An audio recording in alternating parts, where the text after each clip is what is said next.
I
need to go into standby mode.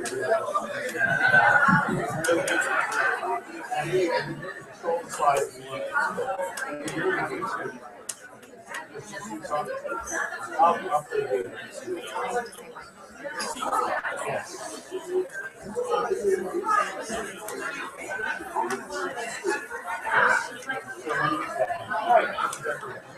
So it's just try. So all right,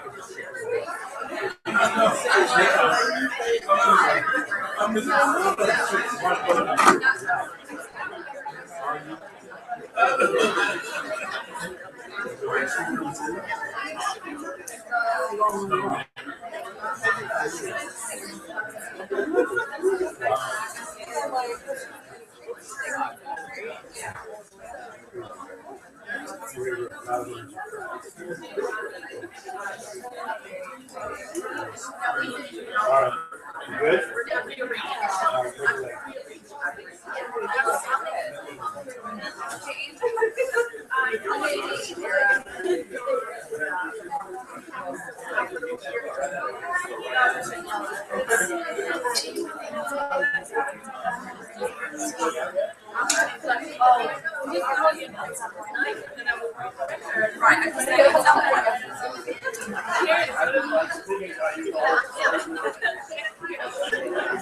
All right, I think we're ready to get started. Not that anyone has to stop talking, sit down. No. Yeah, all right.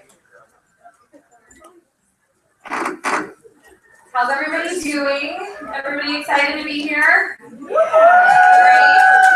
I like the enthusiasm. So this is our 9th annual Call On Congress, and we are so excited to have everybody here. It's our largest Call On Congress that we've ever hosted, so we really appreciate everybody being so excited about that. And really, I want to just talk a little bit about why we're here and who we are. Fight Colorectal Cancer is a national advocacy organization, and really at the heart of who we are is Call On Congress. We're advocates who want to push for better policies that increase access to care, better treatment options, access to colorectal cancer screening. And that's why, that's the big picture. So it doesn't matter what your affiliations are, what your stories are. All of us come from different places, different states. We're here for different reasons, but we all share this common goal of fighting this disease, helping patients have better care, getting more research dollars to find a cure, and really to help pay it forward and allow people to have access to colorectal cancer screening when they need it. So that's why we're here, and we're really passionate about it. This is kind of my Red Bull, for lack of a better term. I wait all year for Call on Congress because we work all year round to think about what do our advocates need, what can we do, who can we engage, how can we get you excited about this movement, and really ultimately be a voice to make colorectal cancer a national priority. And I think that we're getting there. It's been 10 years in the making. There have been many colorectal cancer organizations that have helped in supporting this fight. I know the Colon Club is here. I see colons everywhere, which is super exciting. We have Get Your Rear and Gear here as well, which is great. So, we couldn't do it without everyone. And really, it takes everyone to push for better policies and to make change happen. So we're super grateful for that, and grateful for the support. We were founded 10 years ago. This is our birthday on March. 10 years ago, we had our first Call on Congress, and it's so funny. I was looking through my files, and my first Call on Congress was in 2006. It was my first lobby day ever. I was so excited that I got a scholarship to come to fight colorectal cancer Call on Congress. At the time, it was C3. And I got to meet some amazing advocates that are still here and still fighting and really helped mentor me. I think for those of you who are familiar with the Colon Town, Erica Henson Brown was there with me, and many others that really influenced my view of why advocacy is so incredibly important. And look, just to mention, this was the group in 2006. And if you look around this room, we have tripled the size of people who are at Call on Congress, and that's really, really exciting. And I think that it just goes to show that we're making change happen. So I'm going to play our video from Call on Congress last year to give you a sense, for those of you who haven't been here, and then for those of you who are coming back, just a reminder of what we did last year.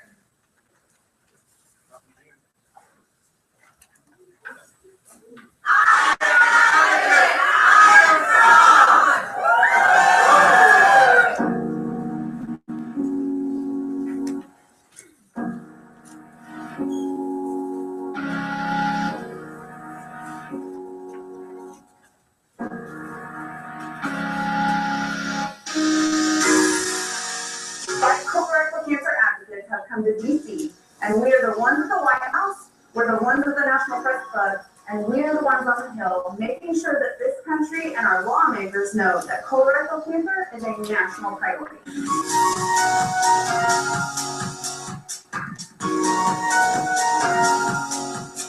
Fight Colorectal Cancer is in Washington, D.C. today with over 29 states represented. There are over 1 million colorectal cancer survivors in the United States, and we're representing them here today. But we're joined by caregivers, spouses, family members, daughters, sons, because we've lost people to colorectal cancer, and unfortunately we carry their stories here, and we share these stories with our members of Congress. It's incredibly important that we honor those lost, but it's also important for us to continue to forge forward and pay it forward. We don't want anyone else diagnosed with colorectal cancer. We're here to raise the profile. What we do is critical, being able to give a voice to those who need one, fighting and shouting as loud as we can with as many tools as we can, making change and bringing awareness. I played a big part of that, and I'm happy to share my voice along with helping others find theirs. We are at Call on Congress. This is the capstone event for Fight Colorectal Cancer. It's the pinnacle of pinnacles of being an advocate with us, and it's where people who have been touched by this disease come and make their voices heard. Yeah, come back to Call on Congress each year since Arlene passed, and I find great comfort in being with other people that are going through or gone through the same thing that I've gone through. I hope to be heard, that my story is listened to, that people understand that there are more people under the age of 50 that are being affected, and we need coverage, we need care, we can't prolong it. I want my voice heard, basically for my son, for the future, so that people don't have to go through what I went through.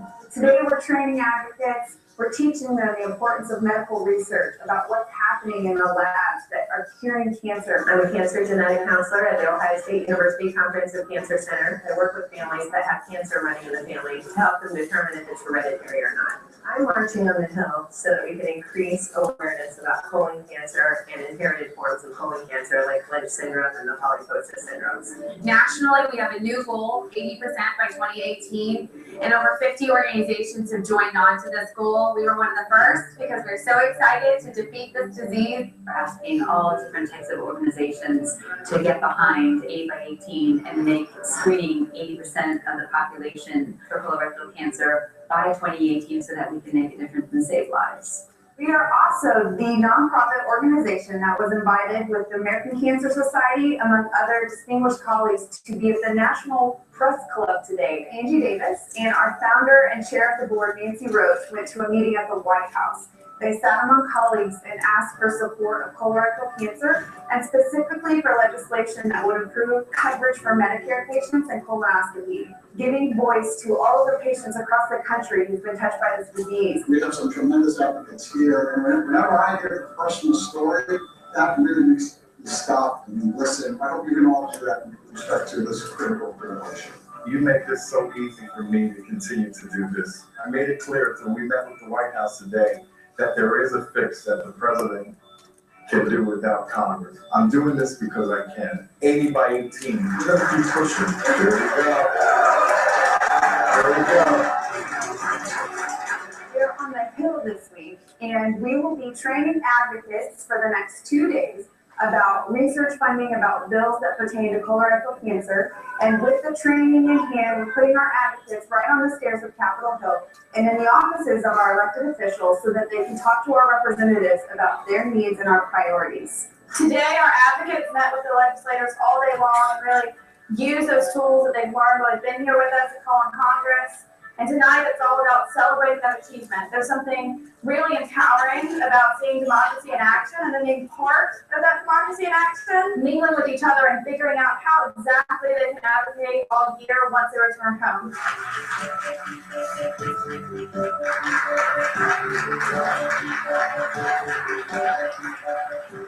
I am an advocate and I am strong. I'm an advocate and I'm strong. I'm an advocate and I'm strong. I am an advocate. I'm an advocate. I am an advocate. I'm an advocate and I am strong. I'm an advocate and I am strong. I'm strong.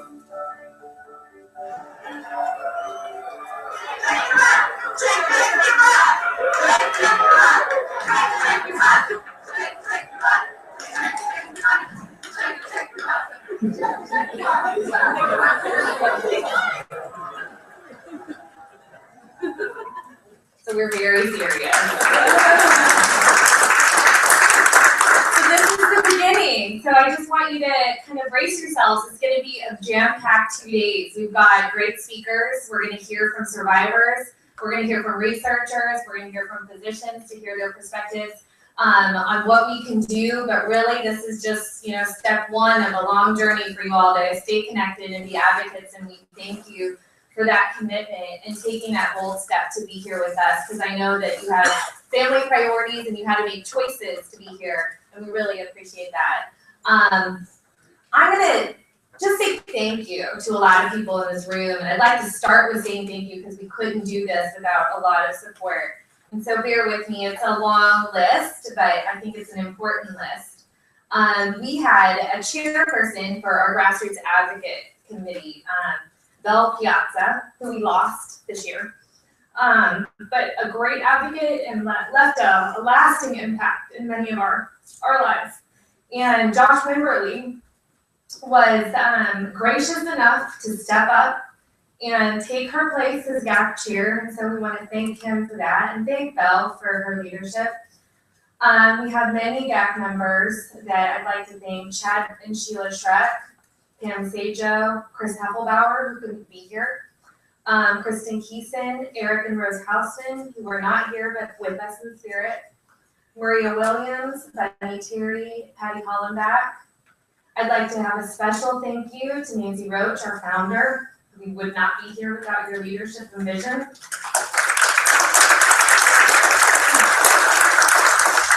Boy, I knew the bell one was going to get me. me. So sorry to start it off with that, but we do have Kleenexes for anybody who needs them. To our staff who works tirelessly all year, I'm going to start with the girl who doesn't sleep at night, Emily White. Has done a great job. Danielle Burgess, who also doesn't sleep.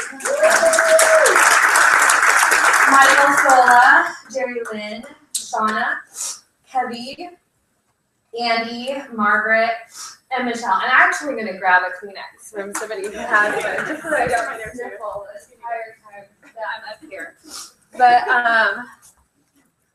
I just want to thank everybody for being here and committing those long hours, because we couldn't do it without staff support and advocate support, and just kind of that combination makes this like magical call on Congress. So thank you for that. I wanted to have these pictures up because, you know, as the video mentioned, not everyone can be here. There are 1 million colorectal cancer survivors in the United States. We represent those 1 million. So as you're sitting here and you're thinking about what are you doing here? I'm nervous, I'm scared, I've never met a member of Congress. What's happening right now? Should I be here? I don't know what words to say. Just know anything you say is the right thing. Your story is the most powerful story that you can share on the Hill. So if you don't remember bill numbers, if you don't remember research dollar amounts, just know that your story is what's going to change lives. It's going to change the perception of our members of Congress and their staff that this is the second leading cause of cancer.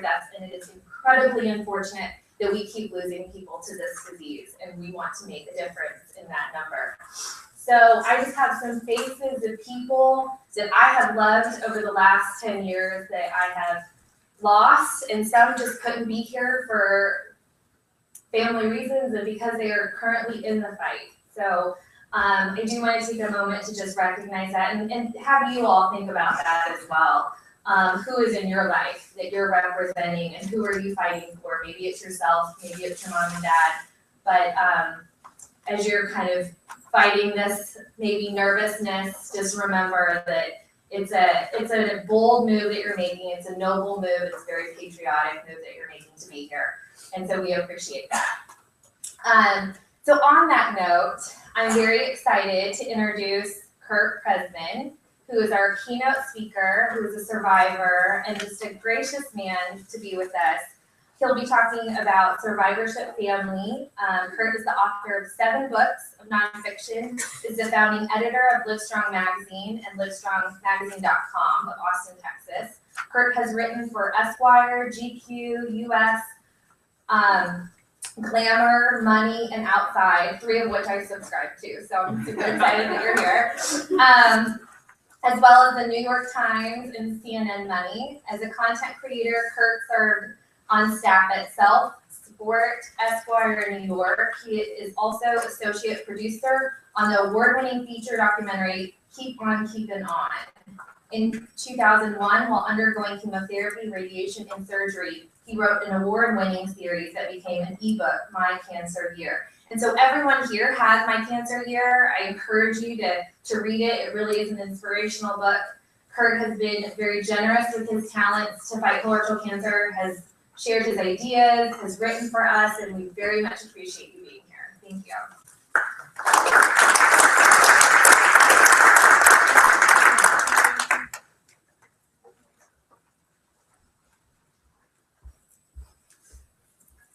Thanks for the chance to talk, everybody. I really appreciate it. And I have to say, if you would have asked me 15 years ago, do you think you'll be talking to a group this large about colorectal cancer on the Hill?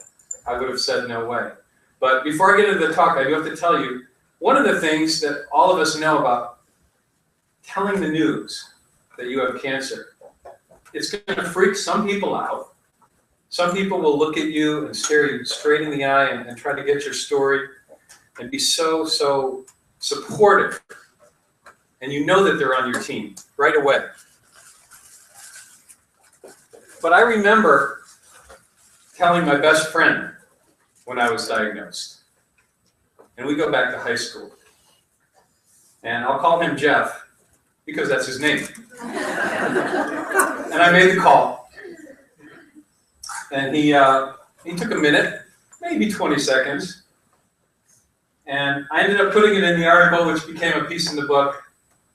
And I can't tell you any better than he said it, so I'll let you know what happened. This is how it goes sometimes with your best friend. My friend Jeff, whom I've known since 1970, calls from Chicago. I got an idea, he says. You can do a book. Call it Me, Cancer, and Jeff. Instead of a book about how you and your wife got through this together, it'll be a buddy book about how I helped you kick cancer. I'll be calling you every day. People aren't expecting that. Pause. You're sick, I say. I know, he says, but I gotta ask you.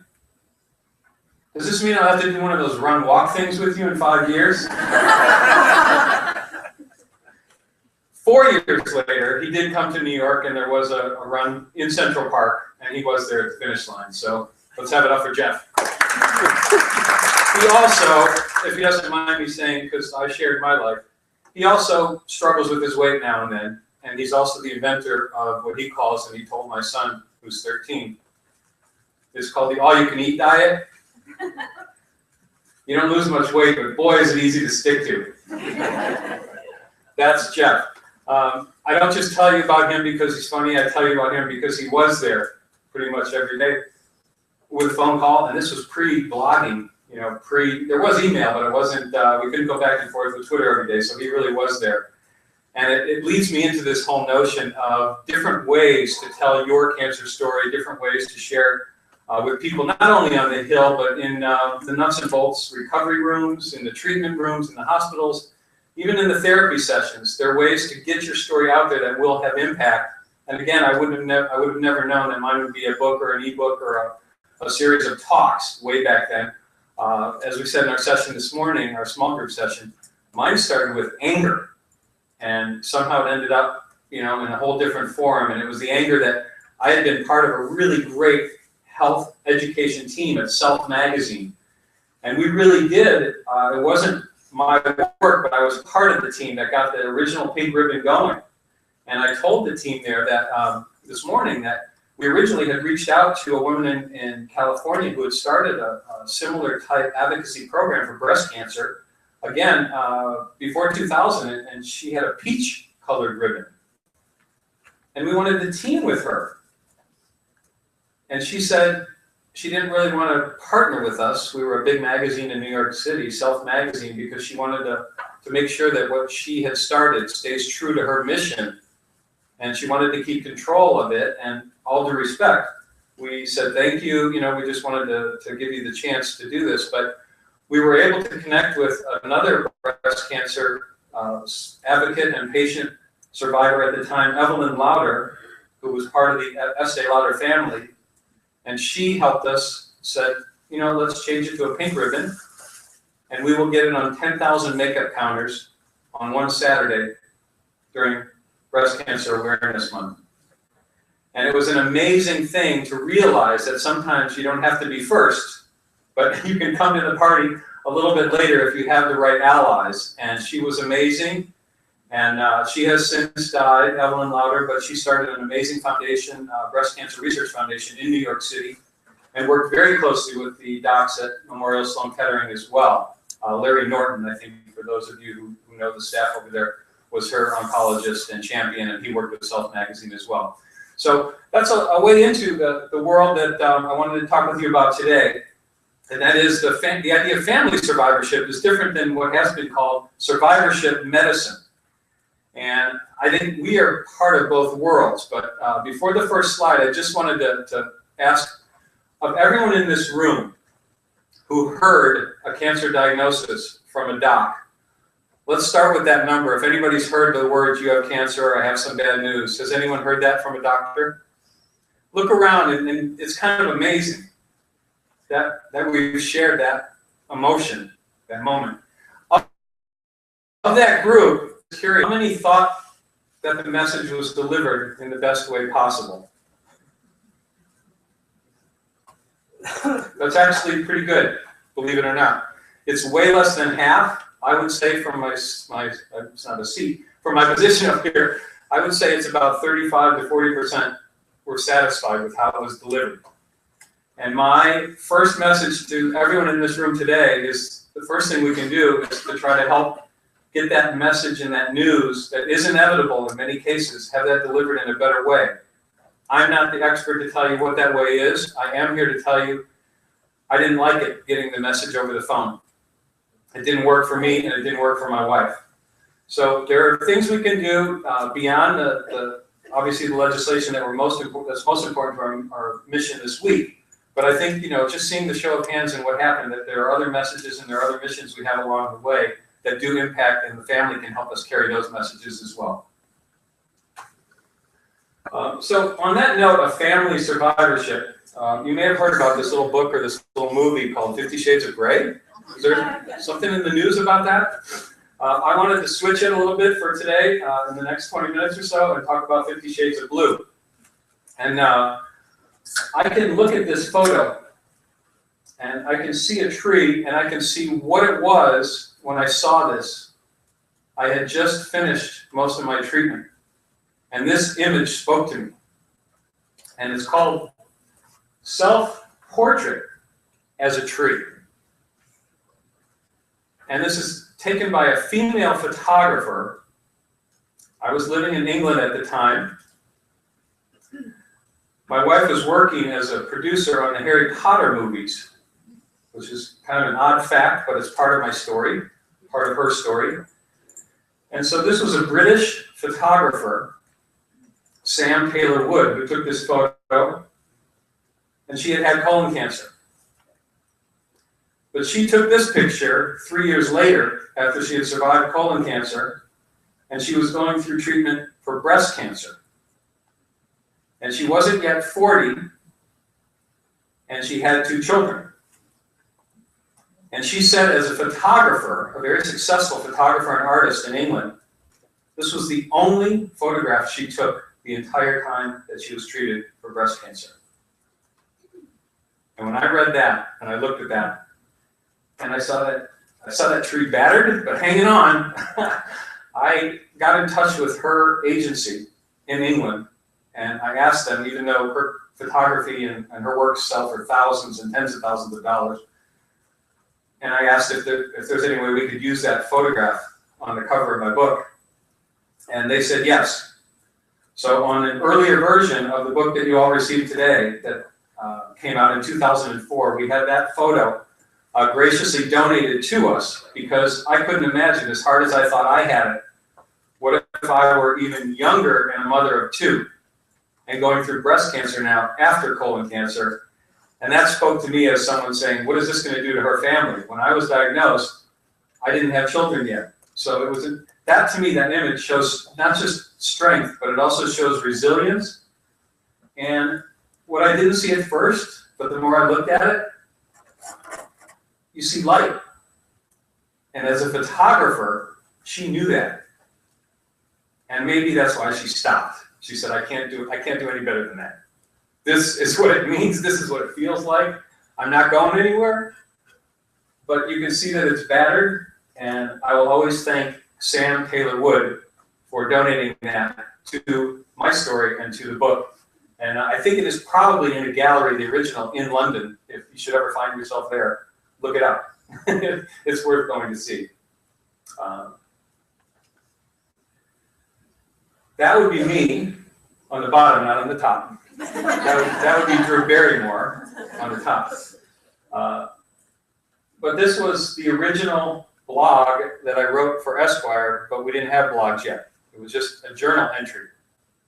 And I had a friend who worked there, and I was working through some of my anger, sending her bits and pieces of my story. I had had a screening colonoscopy at age 40 because of family history, so I thought I was 10 years ahead of the game. And the doc apparently missed cancer that was growing at that time.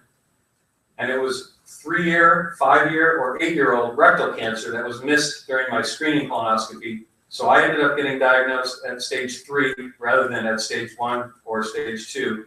Had the first colonoscopy found what was inside me.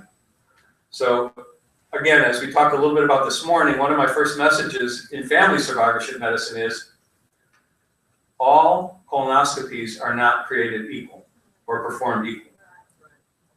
And I felt anger because I thought I had done the right thing, and I thought that I was ahead of the game by 10 years due to family history, and you know, everything was cool, and nothing was found at age 40. And I look at that photo still, and yes, I was scared, and I still am scared, not nearly as much, but I did try to figure out, what do you do with that anger when you feel like you were wronged? And do you try to, you know, investigate lawsuits? What do you do? And I ended up thinking, nobody's perfect, not even a gastro, and my own surgeon ended up telling me, as we all know, colonoscopies aren't perfect. And thankfully, there are new ways to look inside the intestines and colons and rectums now that there weren't even 15 years ago, and not just, you know, blood tests that we thought we knew about, but now there are gene-based blood tests. So there are all sorts of better ways to look than what I had 15 years ago, and yet I was both scared and I was angry. And I remember my wife Paula saying, when this is over, we don't want to investigate lawsuits and negativity. We want to turn it around and try to work in a world of being more positive, because it would take, you know, so much money and so much time, and no one could prove that anybody did anything recklessly. Things happen and things get missed. And I had this false halo effect, thinking that I worked for breast cancer and that I was clear. You know, I'm a health journalist, nothing can happen to me. Well, something did. Very quickly, I'll take you through that phone call. And when we raised our hands and we've heard the news, this is how I remembered it. The diagnosis, part 1. Interior master bedroom of our Boulder, Colorado home. Focus on the phone on nightstand next to the bed. Exterior, wickedly bright sunshine. Some clouds over the Flatirons and foothills. Cue sound, phone rings. Hello? Mr. Pesmen? Yes? This is my doctor, my gastroenterologist. I can count on the line. Mr. Pesmen. Uh-oh. He said my name twice in 5 seconds. Not a good sign when you've been waiting for 5 hours for a phone call from someone who's been waiting for results in the pathology lab. I've got some bad news. Synopsis. This is no screenplay. This is not theater. This is my real life. It has just been threatened. It turns out they found some cancer cells in there, the doctor says, the pathologist. I am really sorry. I am stunned, but do not cry. Instead, my body convulses slightly. Sitting on my bed, hunched over the phone, I feel as if I've just been in a minor car wreck. But all's almost okay. My journalistic instincts take over and I start taking notes furiously. Quote, adenocarcinoma, second opinion, final pathology report. Need to get you to a good surgeon. Don't know the stage yet. After surgery, you'll know more. Really sorry to give you this news. December 22nd, 2000. Merry Christmas. Forget the car wreck. Feels like I've been hit by a train and have entered another world. I'm now a cancer patient. So I don't have an answer in terms of what is the best way to get news like this. But as an advocate and as someone who's heard those words, I would at least vote for Skype. Nowadays, I'm just saying, you gotta see a person. There has to be a face, and that is, I mean, I'm talking about news that you will never forget. And I almost didn't have to read that. I could have told you that. It's locked into my brain, and I don't know the answer to what's a better way, but there is a better way. And groups like this will help find it. That's part of family survivorship medicine. Maybe it's your wife, your husband, your boyfriend, your girlfriend will help you get that better way. But we need to figure that out, and that's another journey for another time. It got me, the anger got me writing, which, as I told you, got me interested in sharing a story in a wider audience, a magazine, and then later the first version of the book, The Colon Cancer Survivor's Guide, Living Stronger Longer. So even 10, 11 years ago, we like that word strong, Angie. It's a good one. Let's hold on to it. And then life after cancer, how radical was the thought when you're in that, as many of you guys know, you can't even start to think about life after cancer. You're in it. But then I did start to see some amazing things. And in 2004, 2005, Nancy, did you have anything to do with that, the NCI report, the IOM report on survivorship? Okay. there was a band of people that got together and put out this book, which was a report. It was amazing. It was called From Cancer Patient to Cancer Survivor, Lost in Transition. And that really was the first federally funded report that I saw and that I could take hope in, that this actually was going to be a branch of medicine now, a part of oncology. I don't know if it was officially thought of as a subset of oncology, but again, back in 2004 when this book came out, I took hope in that and I thought, well, this is good news. On the other hand, I thought, okay, but we've just been in the fire, all of us cancer patients.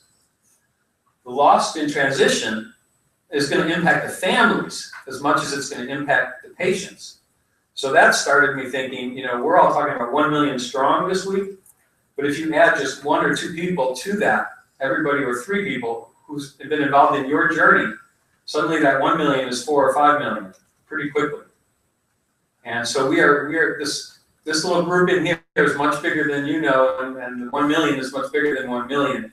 And that's where the notion of family survivorship also kicks in.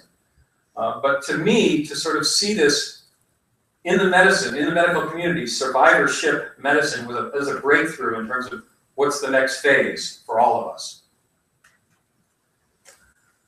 I ended up, after a few years, getting a call from Austin, Texas, and this question of survivorship and survivorship medicine. I ended up getting a job at a media group that must be one of the few jobs, maybe like Danielle's, a few jobs in the country where it actually helps to have been a cancer patient before you take a job. And it was working with the folks at Livestrong down in Texas. And unlike many groups, their mission was very, very focused on survivorship, not on research dollars. They decided, for all the faults we now hear about Lance Armstrong and what happened, but very early on, the group around him decided, we are not going to go after research money. There are plenty of people doing that. We don't want to focus on that. We wanted to focus on survivorship. And it became not only their mission, but their calling card, to the point that we wrote about it in the magazine. And also, I became very familiar with 9 centers of excellence around the country that were NCI hospitals, cancer centers, that were practicing survivorship medicine. What happens after your treatment is over? And it really got me thinking, and it got me excited about, again, moving from the 1 million to the 3, 4, or 5 million. This is the part of life that we really want to embrace, and we want to move into even a wider stage. And this applies to stage 1, 2, 3, or 4. Survivorship medicine continues, and that group is only getting bigger. And again, something for us to keep in mind as we get beyond both this week and this year. We're going to hear more about it. If you see, this is probably 4 years old now, this article. But it did say there are about 12 million people living in the United States that have survived cancer, and now we know that that number has almost been outdated, or it is outdated in terms of what people say. But I felt fortunate to even work at a place that treated this with such authority and with such gravitas. It really was news to me, and I was happy to be there and gave them a lot of my energy and my enthusiasm, because I'm still wearing the yellow band, not for Lance Armstrong, but for everybody that I worked with, because it really was close to my heart and still is today. That also shows you up on the top left-hand corner, it says organic power, prevention at every meal. There were so many people coming to us with ideas about food and nutrition and what we should put in, especially for survivors. And next thing you knew, there were people that you probably heard about as well. Chris Carr from the East Coast, crazy, sexy cancer survivor. And it was all about living in a new way, about nutrition and juicing, and she's all about green, green, green, and she had a stage 4 diagnosis and is doing fine to this day. But the idea of getting out of the hospital now into your day-to-day life, it was kind of a new thing, but there it was on the cover of a magazine, and you wouldn't have seen that 15 or 20 years ago, especially a magazine that had cancer as its focus. At the same time, and this might be something that especially this group, Fight CRC, might learn from. I remember talking to Doug Allman, the CEO of Livestrong, at one point, and he said they were partnering with YMCAs all across the country to do fitness after cancer. And I said, what led you to that idea? Because does it really cure cancer? He goes, we're not curing cancer. This is survivorship. We're making people stronger. And the brilliance of that move and why Livestrong, I do believe, not just because I worked with them, why I think it will survive, rather than open 20 offices around the country, they decided to partner with the YMCA to do survivorship fitness programs with physical therapists and trainers to work with cancer survivors no matter what limited motion they may have or lymphedema for breast cancer. But they're now set up in YMCAs all around the country at very little cost to keep that Livestrong program going and help work on fitness issues with survivors. Again, moving out of the hospital, out of the cancer center, into the community, and they're right alongside basketball, Pilates, yoga. These are normal people that just happen to be cancer survivors getting treatment and PT in a normal community setting. We're no longer just those cancer survivors who are bald or weak because of chemo. Now we have strength associated with our names. And that was an important advance to see that that's part of getting stronger as a survivor and as a family. Getting back to what it felt like just before I had worked with Livestrong, there's a group in Colorado and California now called There With Care. When my wife was one of the producers of the first 3 Harry Potter movies, she was an associate producer, and one of her jobs was to keep the director moving because of all the demands on his time. His name's Chris Columbus. We happen to know him from years ago. He had also done Mrs. Doubtfire and Home Alone, and he had moved to England for 3 years to work on these films. We started getting calls from Make-A-Wish foundations, both in Europe and in the States. People wanted to visit the sets of Harry Potter. Warner Brothers, to its credit, they thought they might have had $1 billion industry going. They said, no, we can't let these kids come because they'll take pictures, they'll put them online, they'll somehow get in the way of our marketing campaign because they'll leak what all the costumes look like and all the sets. And I don't mean to say Warner Brothers is evil, I just mean to say that they didn't want to let us do that. Or in the case of my wife, she couldn't say no to these kids who may be extremely sick or dying, and their wish was to come to the set. So she asked the director, Chris, do you know what we can do here? Because Warner's is saying we can't bring the kids to the set. And he said, they're my guests. They're not Warner Brothers guests. So the guy who made Home Alone 1 and 2, and the guy who made Mrs. Doubtfire and Stepmom, and the first 3 Harry Potters, he knew how important childhood is and was, and because he's a dad of 4, he said they will be my guests, and 2 or 3 kids turned into 10, turned into 20, turned into over 50. And by then, my wife was getting to know the parents of these kids and saying, you know, this is so wonderful. And they go, it's wonderful, but it's 24 hours. We got to go home tomorrow and start over. And one time and again, she said, well, do you have a lot of help? And they said, no, a lot of our friends don't know what to say to us. They moved away. They're afraid, and the kids are afraid. They think they might catch it. And so after about the 6th, 7th, or 12th, or 13th time, my wife said, these people are alone. We need to help them.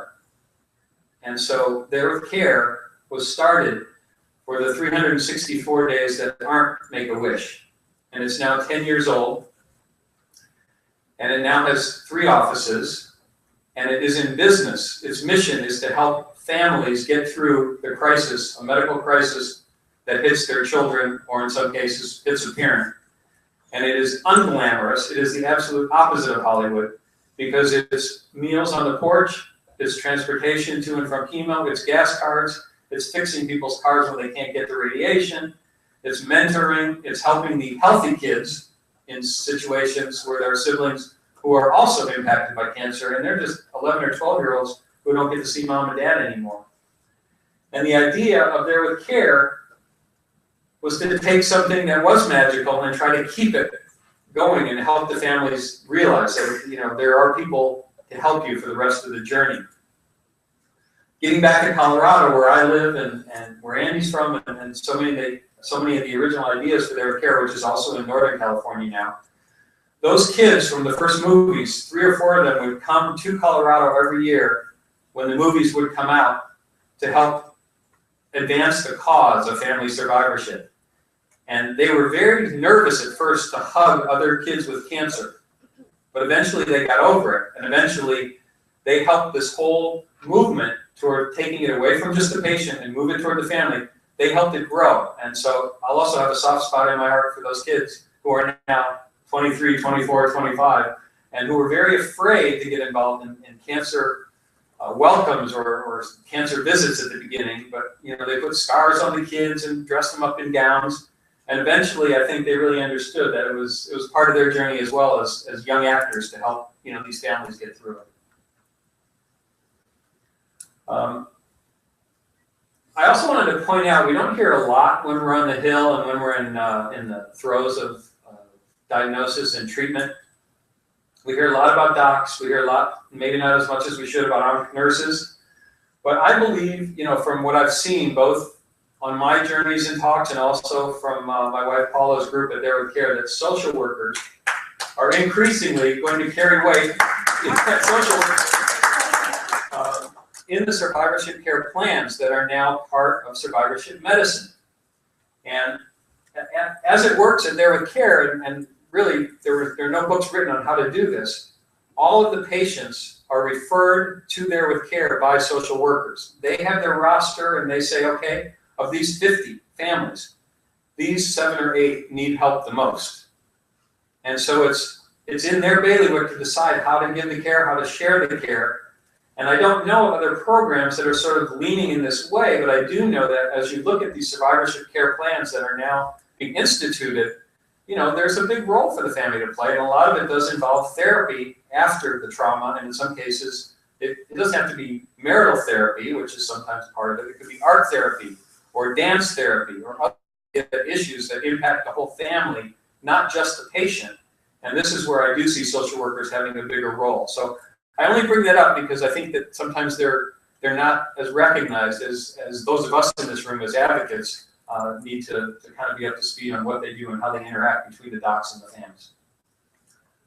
As a side note, especially since There With Care deals with pediatrics, who knew that pediatric cancer patients go through twice as many diapers as other pediatric patients? It's those little kids. And so one of the things you see on their windows and in their e-blasts is they always need diapers. It's one of those donation items that's easy, but again, back to the chemo and back to what impacts the family. Sometimes that big carton of $45 diapers means more to a family than even a food donation because they never expected it and they weren't allowed to even talk to their friends or family members about how they were skimping on food so they could afford the diapers. So these are the little but very important family issues that do come up when you dig behind the surface. In terms of my story, my cancer story, and how it grew from that first year to last year, I have to give credit to my publisher in New York, Chris Solovic of Tatra Press. He decided it wouldn't be a ridiculous idea to put peanut butter on the cover. And it wasn't just a joke, it was that there were certain days, and again, quick show of hands, were there of anyone who's obviously been through chemo and radiation, are there days where you couldn't eat pretty much anything? Yeah. And just by chance, did anybody go the peanut butter route? Okay, there are a few. I did have people say, well, why do you pick peanut butter? It's different for everybody. But it doesn't hurt to have a red jar. It catches your eye. And the other point is, everybody is different, and the one thing I wanted to share with you that I do think we can all take forward after today and after this week that has very little to do with the Hill. But I had a doc tell me, a very wise oncologist, during treatment, even though your weight is down, and I lost 43 pounds, he said, just stay away from your favorite foods. Put them on the shelf. Don't go there. And I was like, but I need to gain weight. And he was like, you will probably associate all this horrible experience with your favorite pasta or pizza or steak, whatever it might be. Put it on the shelf and come back to it in 6 months, 9 months, or a year. And so in some ways, peanut butter stands for the stand-in of all the things that I tried to avoid so that it wouldn't be ruined from my cancer and from my chemo experience. And last show of hands for the day. Did anyone go through there? Did anybody's doc tell them that as well? Or a nurse or a social worker? No, I didn't think so. I think it's not the most important message, but I do think it's a message, again, that the families learn and share amongst themselves and in support groups sometimes that does impact the day-to-day life of treatment and after treatment. as I said in the note, favorite foods change their status along the way. In many cases, taste buds really do go for a long, hard journey. From solo person writing a book to where do I go next, I felt honored that Angie and the crew reached out to me last year to say, we like your message, can you help us? And it was the first time, even though I was writing and working with the Livestrong people, it's the first time, maybe because it was colorectal cancer, that I actually felt connected to 1 million people as opposed to one of a bigger group. So I thought I had put that part of my life behind me in terms of just being a specific disease, so to speak. But it grabbed me, and I realized that it made my journey what it was, and that's why everybody's story is so important. I had, you have phases in your life, like I've left teenagehood behind, I've left young adulthood behind, and I thought I left the colorectal cancer part behind as I moved into general cancer advocacy. And then, it hit me in that notion that we're not there yet, and my story is wedded to this message. And I love the 1 million strong, and I love the 80% by 2018. I think those are two simple, clear, large messages that, again, get vaulted ahead by families, not just by individuals. If you remember Sam Taylor Wood at the beginning of my talk, who took that picture, that's her. Only it's not so bleak anymore. She's being held up in this photograph taken by her. Talk about the ultimate selfie. I don't know the architecture of what's going on with the hidden wires or whatever she did, but I don't see her as bleak anymore. And I actually see her as rising. And the story behind the story here is she's no longer Sam Taylor Wood. She directed a movie, moving beyond her photographs, a few years ago about John Lennon in England. And she was in her mid-40s, divorced, and she ended up marrying the star of that movie, who was in his 20s. She's now Sam Taylor Johnson. She has another child with her new husband. She's extraordinarily happy. And she directed another movie these last couple of months called 50 Shades of Grey. That's Sam Taylor Johnson. And those are our balloons. Thank you very much.